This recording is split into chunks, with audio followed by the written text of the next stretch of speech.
I'm at the SAE International World Congress here in Detroit, Michigan.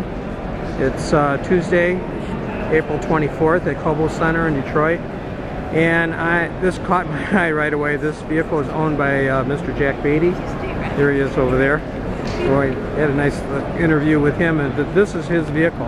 I want you to notice something here, and that is this is an electric car. And then if you look,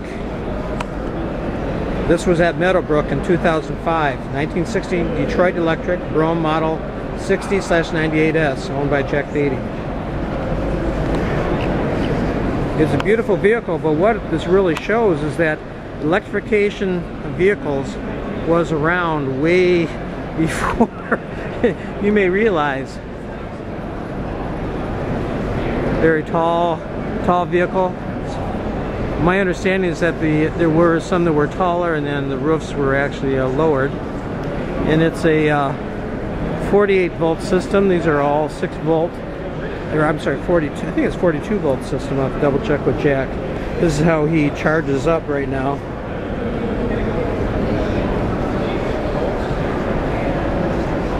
And I asked him about the range, which is really interesting. I'm going to catch this too, but this is really important. This is, if you're from Detroit, this means a lot.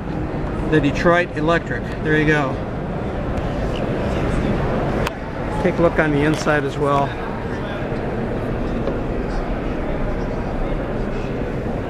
There's the controller. Great viewing. And what's really cool about this vehicle? Look at the curvature of the glass. I was really surprised by the amount of curvature in the glass for this model of year. I don't know. I guess I'm not as much a historian as I thought I was, but I didn't think I thought that came later. So there's a lot of innovation here in this vehicle that existed back then, that just now we're trying to get back to this. Henry Ford and others came out with gasoline, came about with better range, better availability, and it's really too bad that the electric vehicle just didn't take off from there. But I mean, it had competition and it lost out. But now we're getting back to that, aren't we? So this is just such a cool vehicle.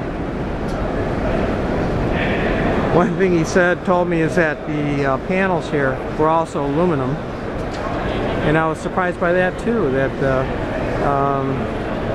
panels, this lower part is steel, and deck lid there is aluminum. And I was surprised by the use of aluminum even in those years as well. I know many of the mentioned that many of the vehicles from England used a lot of aluminum. But this is a beautiful vehicle. And I'm here at SAE International, SAE World Congress, and it is rather fitting that my very first pick of a vehicle here, and there aren't very many vehicles, but to find an actual electric vehicle. And I'm being hit up here also to do some writing for the historical group. Lady here hit me up really hard, made me fill out a form and everything, so we'll see where that goes. But Frank Sherosky reporting from Detroit, and I'll be reporting more on other vehicles and also on the technology. See you again, and thanks for reading.